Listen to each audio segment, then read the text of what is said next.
pada kesempatan kali ini kita akan belajar tentang pencemaran lingkungan. Jadi kalau misalnya Mbak Dwi itu tanya, pencemaran itu apa sih? Jadi kalau misalnya kalian itu mendengar istilah pencemaran ataupun tercemar, pasti dalam benak kalian yang pertama kali terfikirkan itu adalah terkontaminasi. Jadi pencemaran itu dalam biologi itu disebutkan bahwa masuknya zat asing atau polutan, yaitu bahan pencemar ataupun komponen yang lain sehingga mengganggu keseimbangan ekosistem dan makhluk hidup yang ada di dalamnya. Nah, terus kemudian kalau misalnya kita lihat di suatu tempat itu terjadi pencemaran, pasti yang pertama itu nggak mungkin pencemaran itu terjadinya secara langsung. Pasti itu ada penyebabnya, ada sumbernya. Jadi di sini pencemaran berdasarkan sumber itu dibagi menjadi dua. Yang pertama itu adalah pencemaran alami, dan yang kedua itu adalah pencemaran karena aktivitas manusia. Yang pertama kita akan bahas tentang pencemaran alami.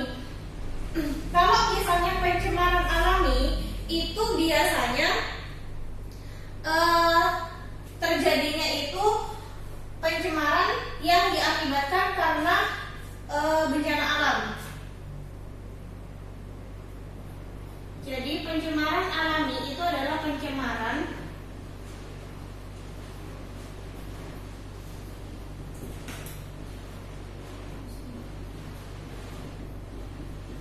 yang diakibatkan karena bencana alam. Contohnya itu kalau misalnya ada gunung meletus ataupun ada banjir. Nah, terus kalau misalnya pencemaran karena aktivitas manusia itu berarti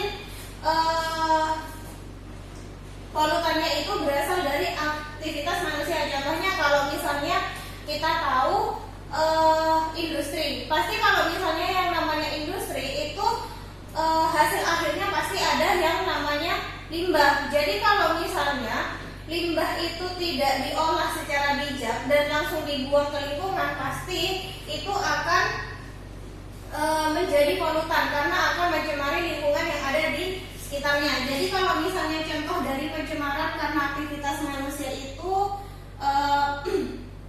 contohnya itu karena adanya industri, baik itu industri pabrik, terus kemudian biasanya juga limbah yang dihasilkan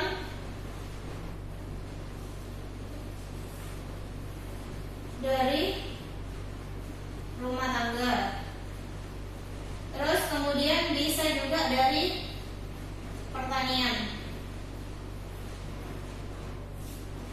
Nah, biasanya kalau pertanian itu yang bisa menjadi polutan atau menjadi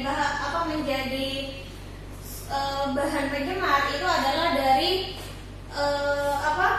pupuk insektisida ataupun sejenisnya. Oke, kalau yang tadi itu adalah pencemaran berdasarkan sumber. Kemudian yang kedua itu sekarang kita akan berbicara tentang pencemaran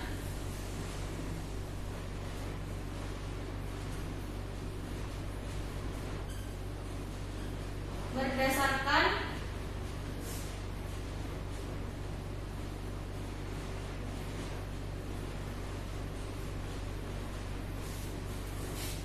Jadi yang kedua itu kita akan berbicara tentang pencemaran berdasarkan sifat polutannya. Kalau yang sumber itu dia ada dua, kalau misalnya berdasarkan sifat polutan itu ada tiga. Yang pertama itu ada yang namanya pencemaran fisik.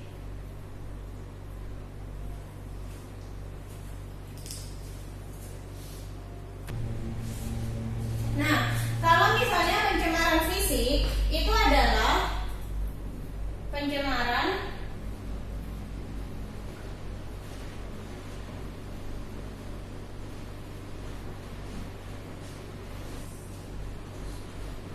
yang disebabkan oleh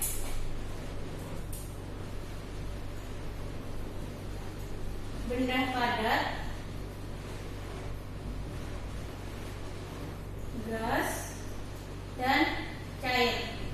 Jadi misal ketika kalian itu melihat di sungai dan banyak sekali sampah dan juga sungai itu tergolong sungai yang tercemar, berarti yang kalian lihat itu adalah pencemaran secara fisik. Kemudian yang kedua itu ada pencemaran biologi.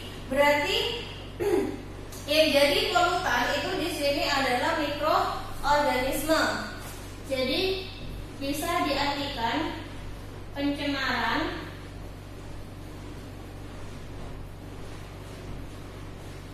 yang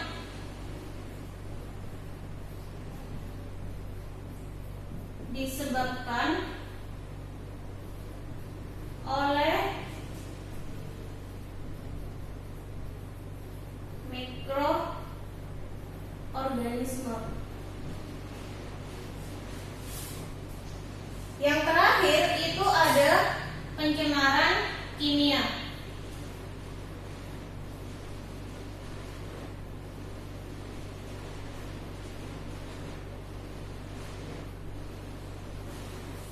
Jadi kalau misalnya pencemaran kimia dari namanya saja, berarti di sini yang jadi bahan pencemarnya itu adalah zat-zat kimia. Jadi pencemaran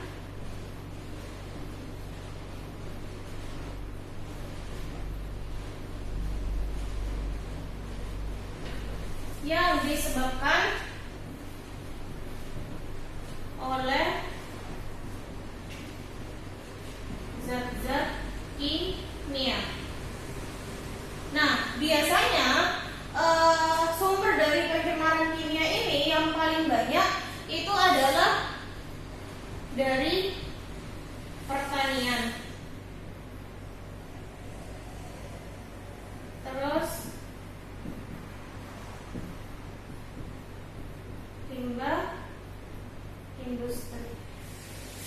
Jadi kalau misalnya pencemaran dari pencemaran kimia itu yang sumbernya dari pertanian itu biasanya dapat kita lihat dari penggunaan pupuk yang berlebihan.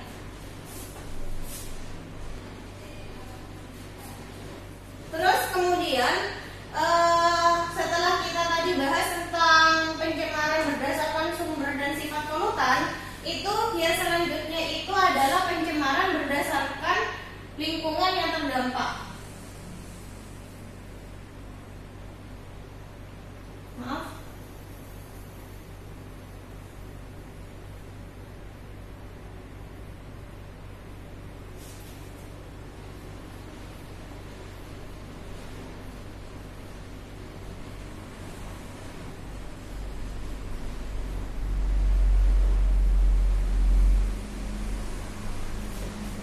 Pencemaran berdasarkan lingkungan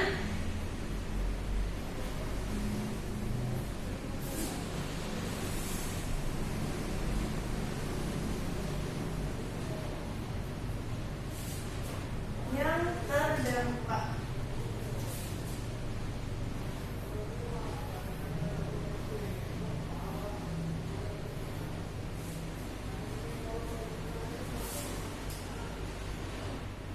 Jadi yang pertama itu ada pencemaran air.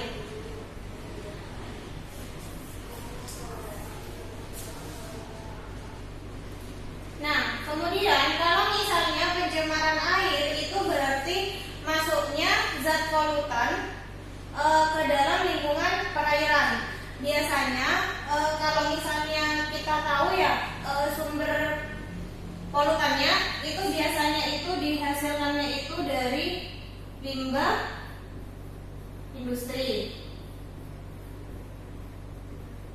Kemudian yang kedua itu ada dari limbah pertanian. Nah, perlu kalian tahu kalau misalnya di pencemaran air ini, di mana sumber polutannya itu dari limbah pertanian, itu akan mengakibatkan terjadinya blooming alga. Jadi maksudnya gini, kalau misalnya penggunaan pupuk itu dilakukan secara berlebihan, maka tidak sepenuhnya pupuk itu akan terserap oleh tanaman. Jadi sebagiannya itu akan ikut ikut aliran air. Misalnya itu nanti akan menuju ke kolam, kemudian ke parit. Nah, terus kemudian karena pupuk tersebut itu dibawa oleh aliran air. Nah, kan kita tahu kalau misalnya di kolam ataupun di kolam itu pasti ada tumbuhan air. Jadi karena pupuk ini dibawa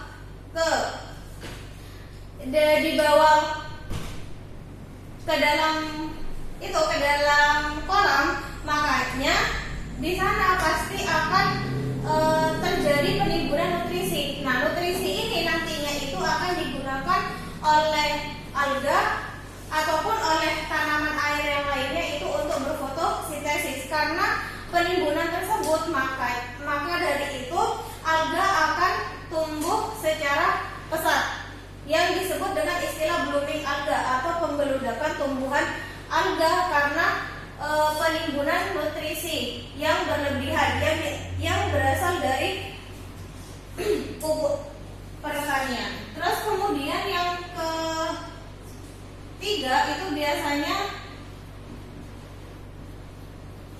dari limbah rumah tangga.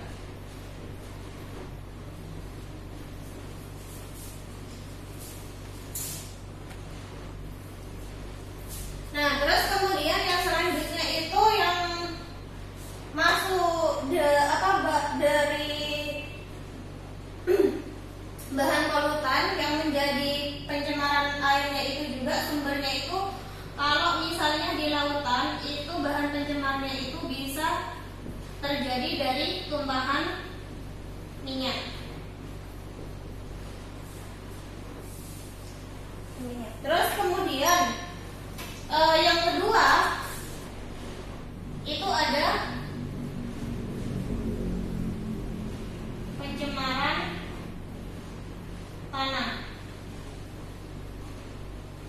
Nah, kalau misalnya pencemaran tanah itu berarti masuknya zat polutan ke dalam tanah. Biasanya ini sumbernya itu bisa dari limbah rumah tangga ataupun dari limbah industri. Terus kemudian yang ketiga itu ada pencemaran udara. Nah, berarti kalau misalnya pencemaran udara berarti itu dapat diartikan masuknya polutan yang terakumulasi di dalam udara. Jadi kalau misalnya kita tahu sumber dari pencemaran udara itu biasanya kan dari gas emisi ataupun gas buangan yang dihasilkan oleh suatu industri. Nah, biasanya itu dari pabrik, terus bisa juga itu dari asap kendaraan bermotor. Oke, dari penjelasan Mbak tadi ada yang ingin ditanyakan atau tidak? Nah, misal kalian itu nanti ada yang ditanyakan, bisa langsung kalian chat di grup ya. Nah, selanjutnya di sini tuh Mbak Dwi juga akan ngasih informasi tambahan. Kalau misalnya polutan itu bisa dibagi menjadi dua.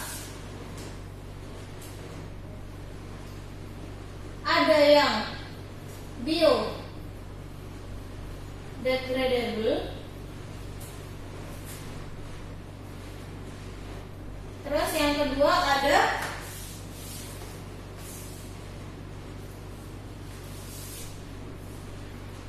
non biodegradable.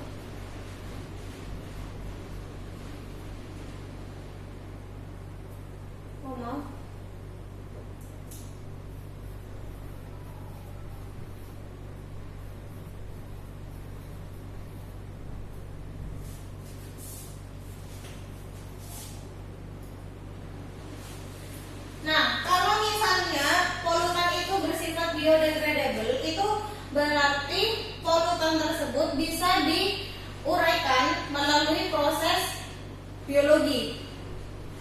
Berarti ini dapat diuraikan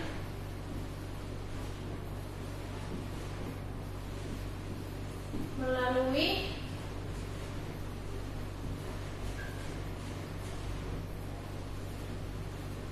proses biologi. Contohnya itu adalah daun, kemudian sisa-sisa sayuran, kemudian kertas, ataupun kayu.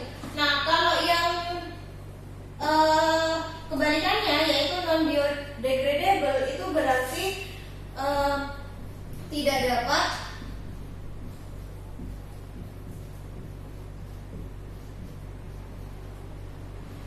diuraikan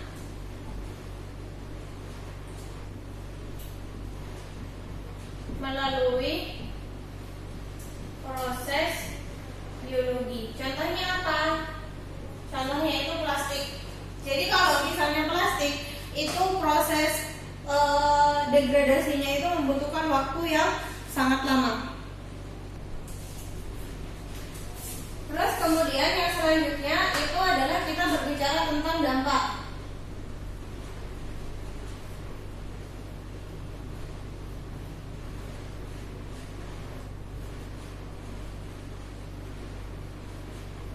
Dampak pencemaran lingkungan.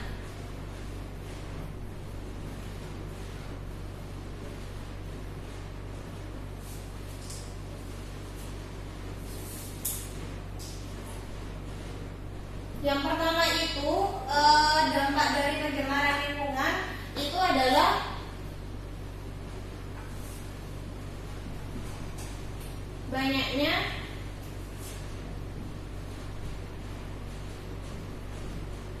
tumbuhan dan hewan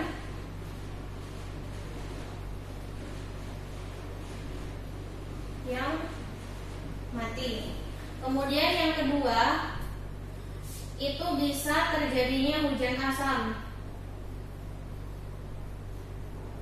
Jadi kalau hujan asam itu adalah hujan yang memiliki pH yang sangat rendah dari hujan normal. Ini biasanya kalau hujan asam itu disebabkan karena adanya gas NOx dan juga SOx. Kemudian yang ketiga itu ada penipisan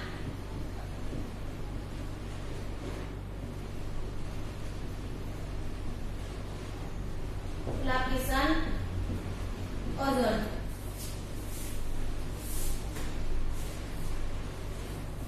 Kemudian yang keempat itu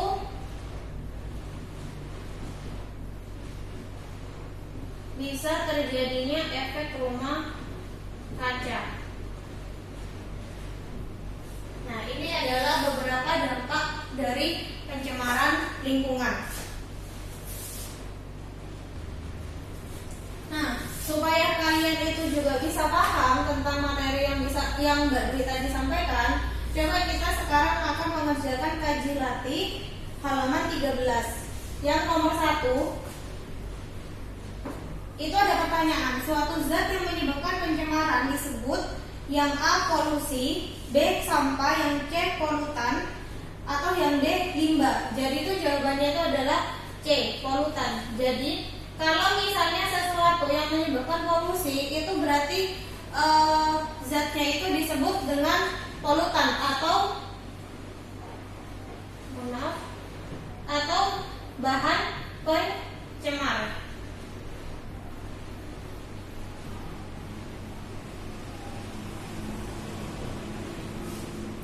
Kemudian yang kedua, berikut yang merupakan contoh pencemaran kimiawi. Berarti kalau pencemaran kimiawi itu disebabkan oleh zat-zat kimia.